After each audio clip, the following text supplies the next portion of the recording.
What's going on, guys? Captain Gonzo here, picking up on the next part of our Cows DA42 and G-6 tutorial series. In this phase, we'll be covering the before takeoff and takeoff portion of the flight. So let's just get right into it. Let's try to be efficient with this one. So referencing that before takeoff checklist, straight from Diamond Aircraft's checklist, we're going to be looking at the first item, which is to make sure the parking brake is set. Confirmed. Looking at that parking brake handle once again.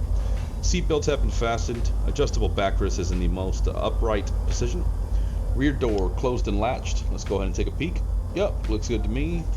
Front door is also nice and secure.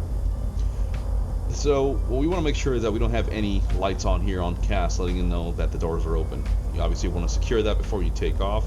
So we've confirmed that. Everything looks good. The front baggage doors, we can see right here from the cockpit, they look good. Let's go ahead and take a peek outside. Yep, they look good to me. Circuit breakers still checked. Everything is still pushed in. Nothing's acting up.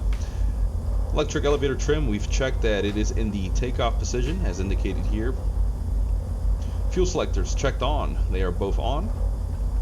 Rudder trim as required. And once again, guys, as I mentioned previously, I haven't found myself to be needing to use too much rudder in terms of the rudder trim, so we'll leave it as set. Flaps for a normal takeoff, according to the checklist, we'll keep flaps up. However, if this was a short field takeoff, we'd be using flaps in the approach setting. Flight controls, once again, we're going to check them. I've got good movement. Let's go ahead and check our elevator.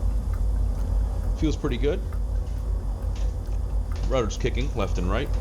I like it. Power levels to idle.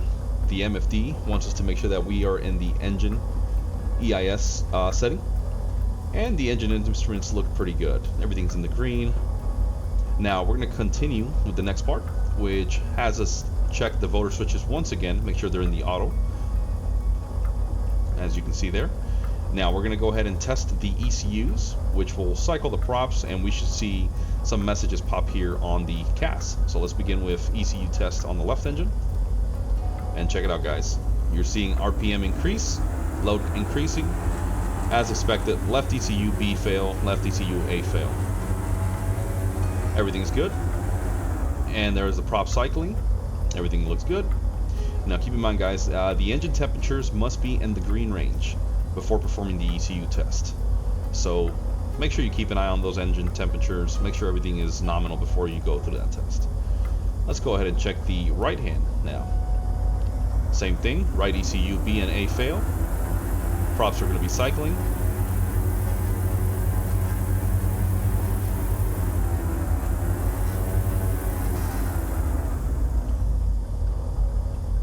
There we go. Everything looks good. Lights are off. The ECU tests have been performed. Pitot heat as required. We'll go ahead and keep it on. Ice protection as required. Not worried about ice today. Transponder. Let's go ahead and check that transponder and set it to altitude reporting mode. And we're squawking VFR today of 1200.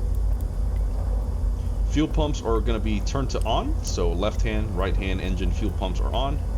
MFD just wants us to verify that it's checked. Parking brake released. And looks like we're ready for our lineup procedure and ready for the roll.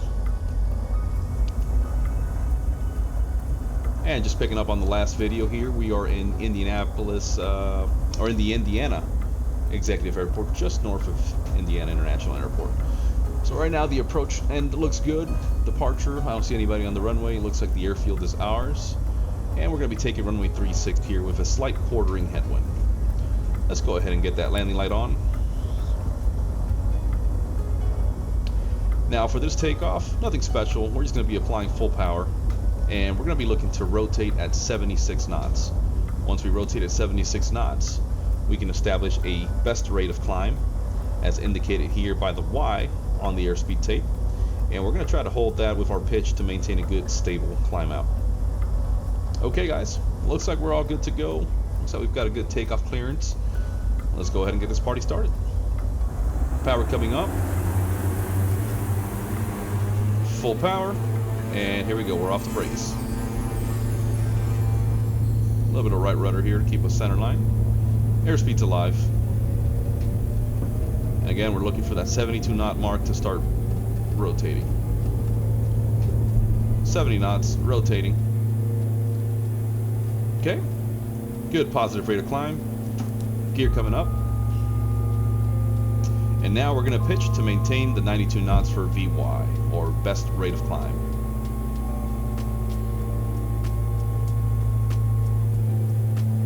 So it looks like we're holding about 90 knots there. Let's go ahead and give it some more pitch trim.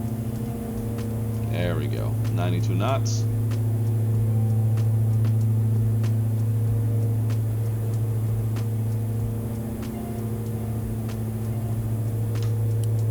Turn off that taxi light. Keep the landing light on.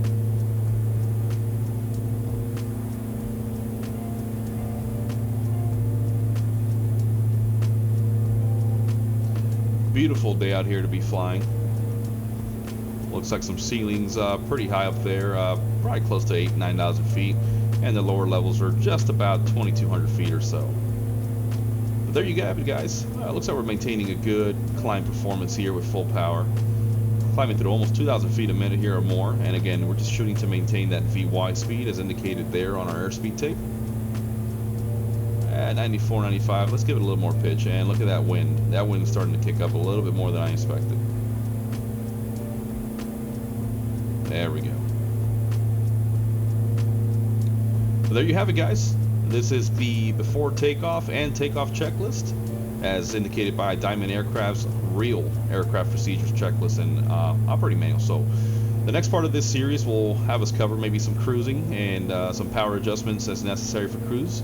So stay tuned for that videos, and once again, guys, I appreciate you guys watching.